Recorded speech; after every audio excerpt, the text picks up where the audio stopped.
Hello friends, good morning to all of you. JKP study point में आपका एक बार से फिर से स्वागत है। दोस्तों, अगर आप हमारे चैनल पर नए हैं तो हमारे चैनल को लाइक करें, सब्सक्राइब करें और शेयर ज़रूर करें, और साथ ही साथ बेल आइकन का बटन दबाना ना भूलें, क्योंकि जो भी हमारी लेटेस्ट वीडियो आएगी उसकी नोटिफिकेशन सबसे पहले आपको मिलेगी, जिसका आप लाभ उठा सकेंगे। दोस्तों, आज हम पढ़ेंगे मध्यकालीन भारत में अकबर के संबंधित महत्वपूर्ण प्रश्न, जो आपके लिए सभी परीक्षाओं के लिए उपयोगी है और ख़ासकर बीपीएससी और बिहार दरोगा के लिए स्पेशल है, जो 100% परीक्षाओं में ये प्रश्न पूछे जाते हैं। तो आइए शुरू करते हैं आज का पहला सीरीज का पहला प्रश्न। आइए देखते हैं। अकबर का जन्म किस स्थान या जगह पर हुआ था? तो आपका सही आंसर होगा अमरकोट में, कलनौर में, दिल्ली में, आगरा में। तो आपका सही आंसर होगा आपका ऑप्शन ए, अमरकोट में। अकबर का जन्म अमरकोट में हुआ था, ठीक है, इसलिए आपका option A right answer. Akbar का जन्म अमरकोट में। अमरकोट है कहाँ? तो अमरकोट ये पाकिस्तान में स्थित है। कहाँ स्थित है? तो पाकिस्तान में, ठीक है। तो अकबर का जन्म अमरकोट के पाकिस्तान के अमरकोट में हुआ था, ठीक है। अमरकोट में जो था, अमरकोट के राजा जो थे वो राजा वीर साल थे, जो जिसके यहाँ अकबर का जन्म हुआ था। राजा वीर साल जो थे वो एक हिंदू शासक थे, जिसके यहाँ अकबर का जन्म हुआ था। अकबर का जन्म 15 अक्टूबर 1542 ईस्वी को हुआ था, ठीक है। 1542 ईस्वी को, 15 अक्टूबर 1542 ईस्वी को, इसलिए आपका ऑप्शन अमरकोट राइट आंसर। दोस्तों, अगला प्रश्न देखते हैं। अकबर का राज्याभिषेक किसने और कराया था? अकबर का राज्याभिषेक किसने कराया था?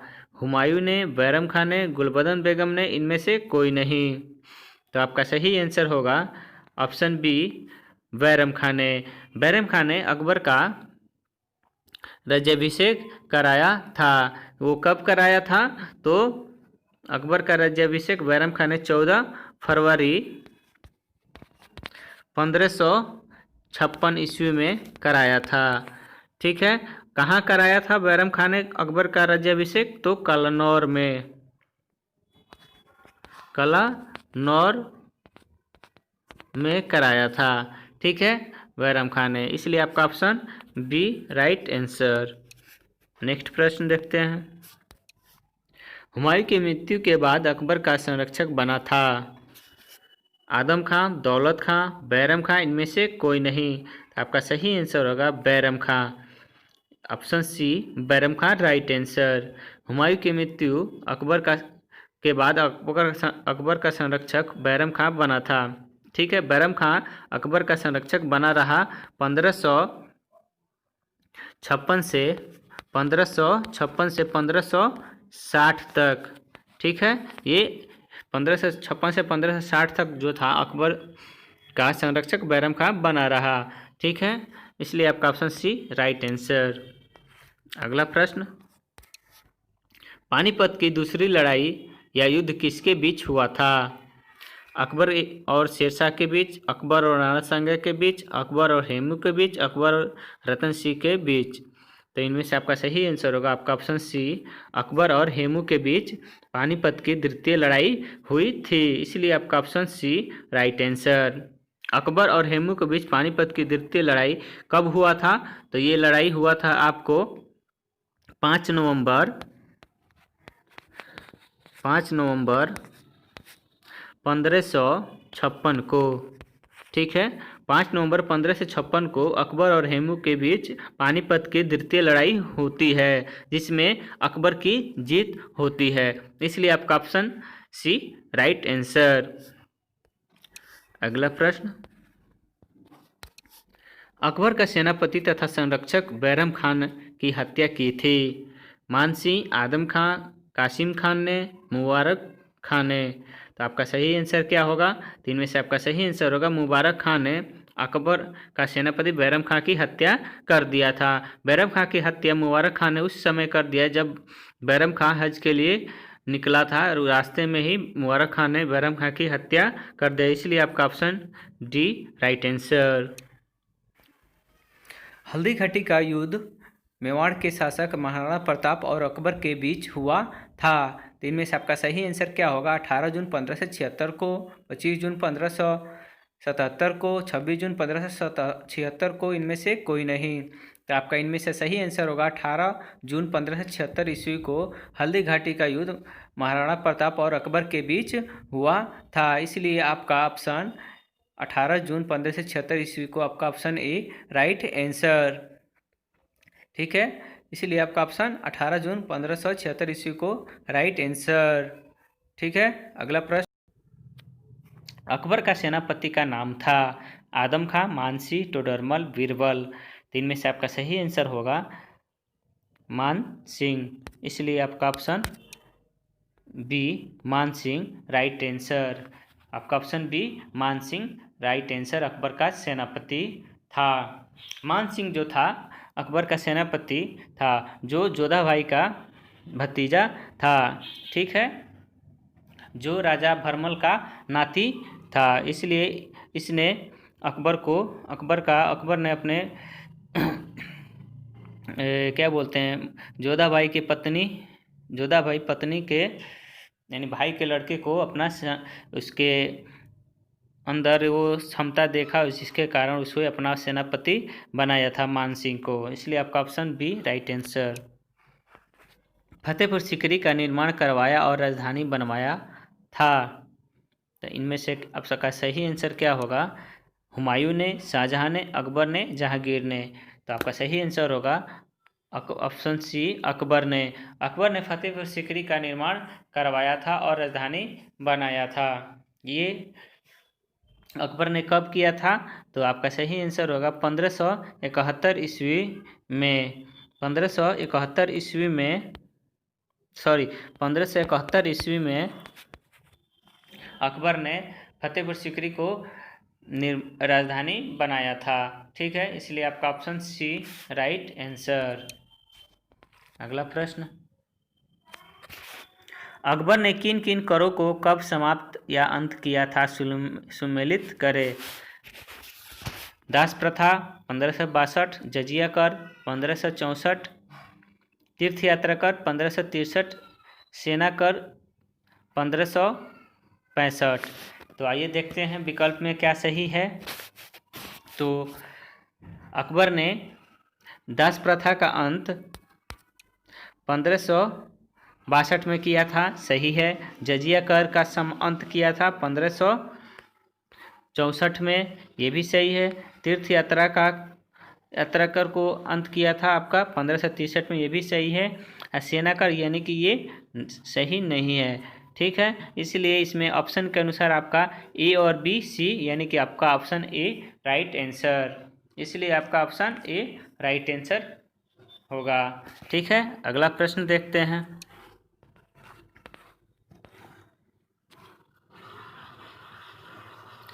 निम्न में अकबर का राजस्व मंत्री था? बीरबल, मानसी, फैजी, टोडरमल। तो आपका सही आंसर होगा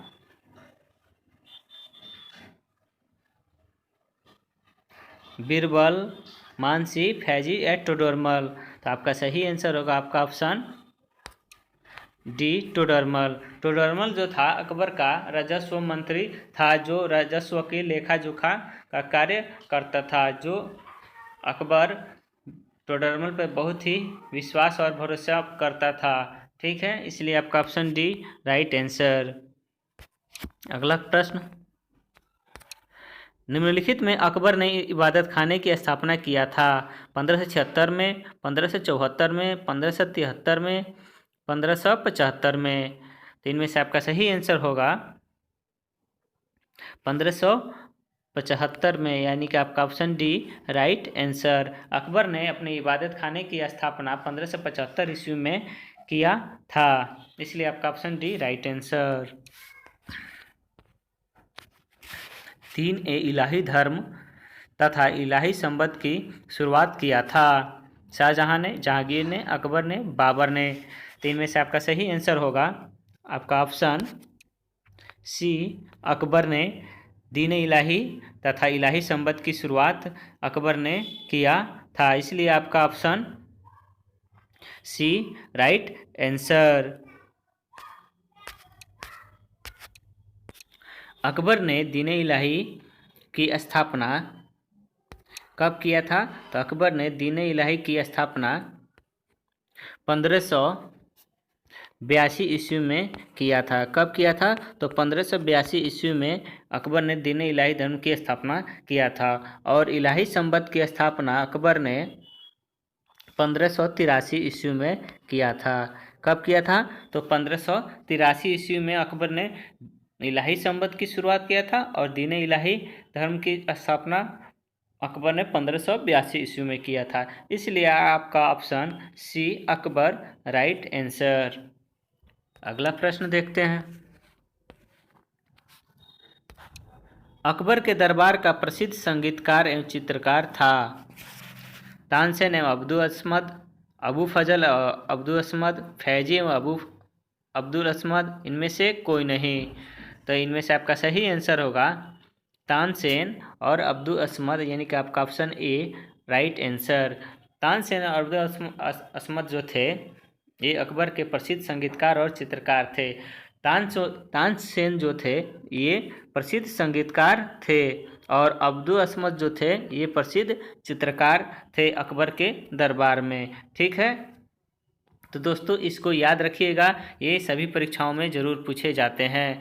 तानसेन प्रसिद्ध अकबर के संगीतकार थे और अब्दुल असमद जो थे वो प्रसिद्ध चित्रकार थे, इसलिए आपका ऑप्शन ए राइट आंसर। अगला प्रश्न देखते हैं। अकबर का दरबारी राज कवि था? तो इनमें से आपका सही आंसर क्या होगा? फैजी, बीरबल, टोडरमल, तानसेन। तो इनमें से सही आंसर होगा आपका फैजी। फैजी जो था अकबर का प्रसिद्ध जो राजकवि था। फैजी जो था ये अबुल फजल का भाई था। कौन था? तो अबुल फजल का बड़ा भाई था। ठीक है, इसलिए आपका option A right answer. Abu Fazal और फैजी दोनों ये अकबर के दरबार के 9 रत्नों में से एक थे। ठीक है, इसलिए आपका ऑप्शन ए फैजी राइट आंसर। अगला प्रश्न। निम्न में अकबरनामा ग्रंथ की रचना किसने किया था? फैजी ने, अबुल फजल ने, टोडरमल ने, ए और सी दोनों ने। तो आपका सही आंसर क्या होगा? तो आपका सही आंसर होगा अबू फजल ने। आपका option C B right answer. Abul Fazal ने अकबरनामा ग्रंथ का रचना किया था, इसलिए आपका ऑप्शन बी राइट आंसर। अगला प्रश्न देखते हैं। निम्न में अकबर की शासन प्रणाली की प्रमुख विशेषता थी? मनसबदारी प्रथा, प्रशासनिक प्रथा, ए और बी दो इनमें से कोई नहीं। तो आपका सही आंसर क्या होगा? आपका सही आंसर होगा आपका ऑप्शन ए मनसबदारी प्रथा। अकबर का जो शासन प्रणाली था वो मनसबदारी प्रथा पर आधारित था, इसलिए आपका ऑप्शन ए राइट आंसर। अगला प्रश्न। अकबर के समकालीन प्रसिद्ध सूफी संत थे? शेख सलीम चिश्ती, संत मोइनुद्दीन चिश्ती, संत निजामुद्दीन औलिया, इनमें से कोई नहीं। तो आपका सही आंसर क्या होगा? तो इनमें से आपका सही आंसर होगा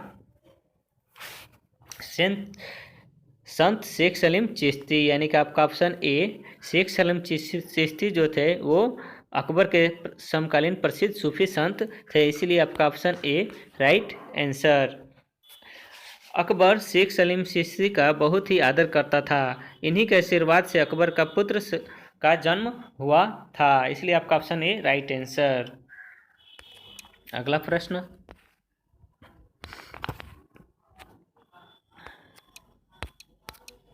अकबर की मृत्यु के बाद उसके शव को दफनाया गया था?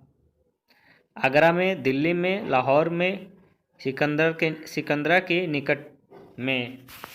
तो इनमें से आपका सही आंसर होगा सिकंदरा के निकट में। आपका option D right answer. Akbar के मृत्यु के बाद उसके शव को सिकंदरा के निकट में दफना दिया गया था, इसलिए आपका ऑप्शन डी राइट आंसर। अगला प्रश्न देखते हैं। निम्न में संगीत सम्राट तानसेन का जन्म हुआ था? आगरा में, दिल्ली में, ग्वालियर में, मेरठ में। तो इनमें से आपका सही आंसर क्या होगा? तो इनमें से आपका सही आंसर होगा ग्वालियर में, यानी कि आपका option C right answer. Tansen का जो जन्म हुआ था वो ग्वालियर में हुआ था, इसलिए आपका option C right answer. Akbar ने तानसेन को उपाधि दिया था कंठा भरवाड़ी को। कंठा भरणवाड़ी को अकबर ने तानसेन की उपाधि दिया था। कौन सा उपाधि दिया था? तो आपको कंठा भरणवाड़ी,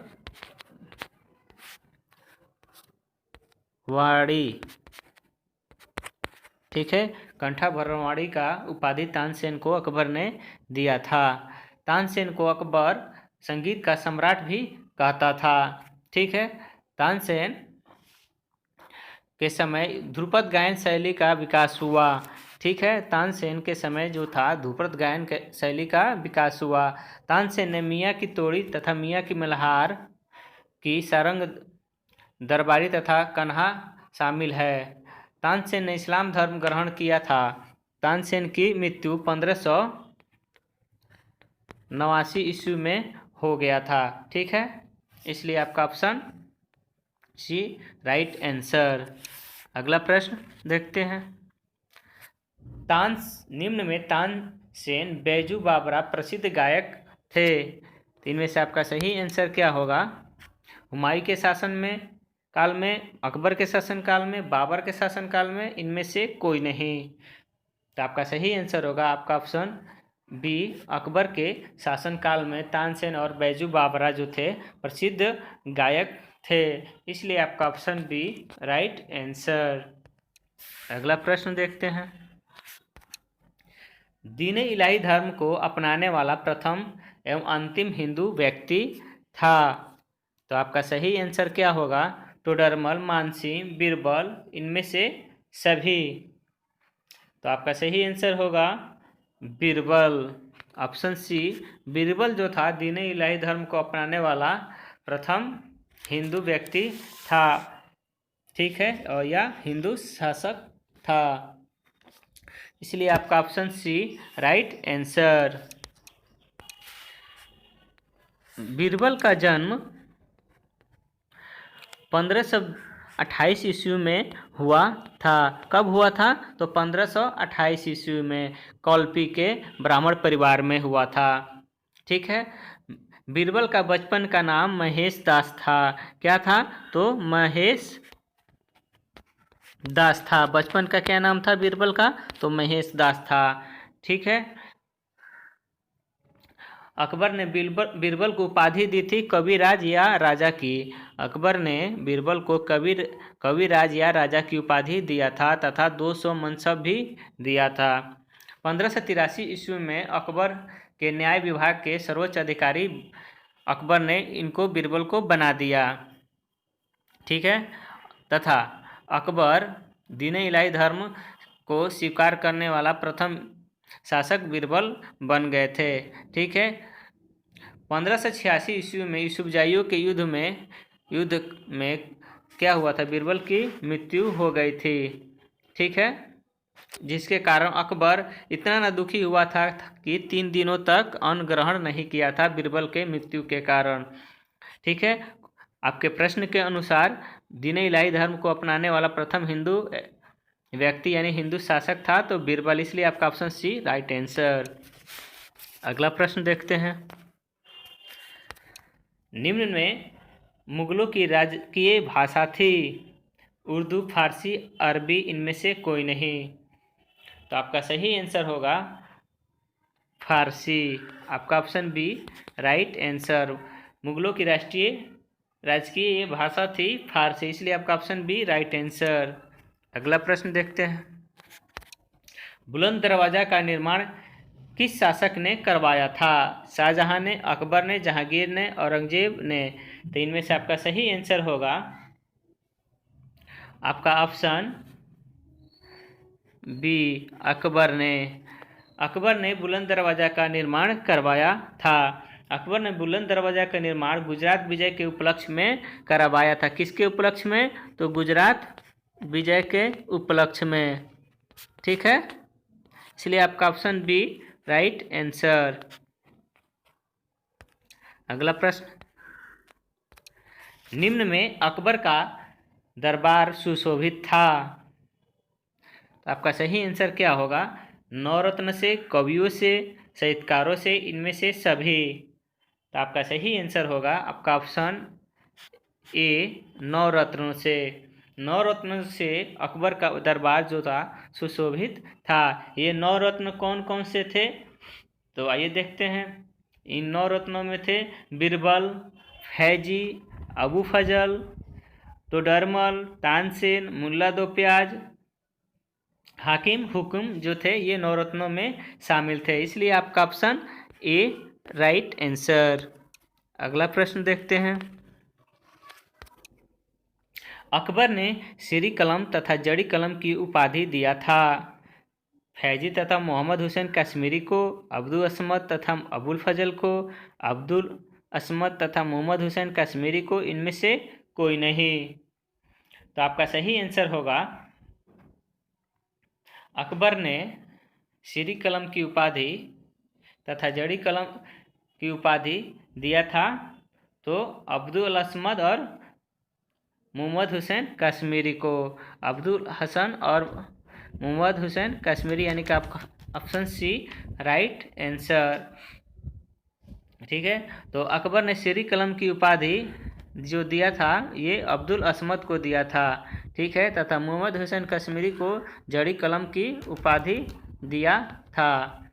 ठीक है, जो ये अकबर के दरबार के प्रसिद्ध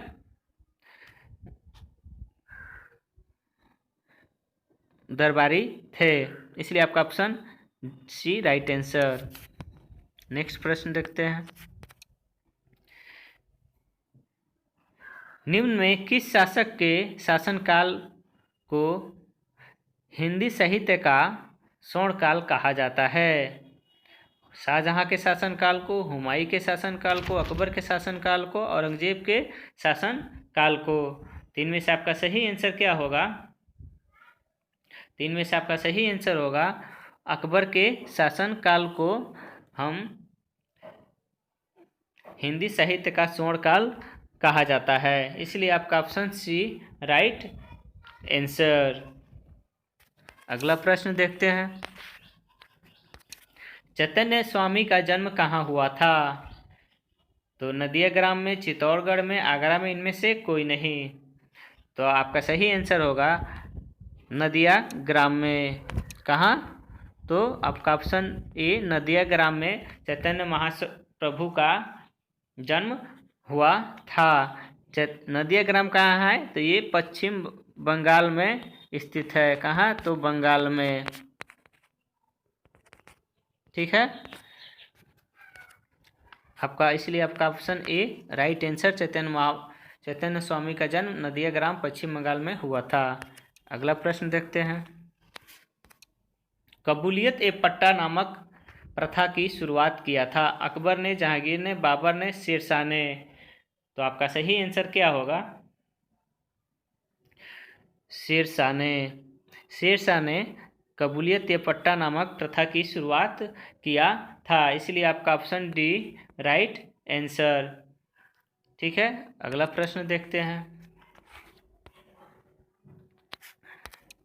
पाटलिपुत्र को पटना के नाम से पुनः स्थापित किस शासक ने किया था? तो आपका सही आंसर क्या होगा? शेरशाह ने, जहांगीर ने, अकबर ने, इनमें से कोई नहीं। तो आपका सही आंसर होगा आपका ऑप्शन ए शेरशाह ने पाटलिपुत्र को पटना के नाम से पुनः स्थापित किया था। कब किया था? तो ये आपका 1541 ईस्वी में शेरशाह ने पाटलिपुत्र को पटना के नाम से स्थापित किया था, यानी कि नामकरण किया था, इसलिए आपका ऑप्शन ए राइट आंसर। अगला प्रश्न देखते हैं। निम्न में किस शासक ने ग्रैंड ट्रंक रोड का निर्माण करवाया था? अकबर ने, हुमायूं ने, औरंगजेब ने, शेरशाह ने। तो आपका सही आंसर होगा आपका ऑप्शन डी शेरशाह ने ग्रैंड ट्रंक रोड का निर्माण कराया था। इसे सड़क ए आजम के नाम से, ग्रैंड ट्रंक रोड को हम सड़क ए आजम के नाम से भी जानते हैं। सड़क ए आजम। के नाम से भी जानते हैं। ठीक है, इसलिए आपका ऑप्शन डी राइट आंसर। धन्यवाद दोस्तों। अगर आपको ये वीडियो अच्छी लगे तो लाइक करें, सब्सक्राइब करें और शेयर जरूर करें, और साथ ही साथ बेल आइकन का बटन दबाना ना भूलें। धन्यवाद दोस्तों। जय हिंद, जय भारत।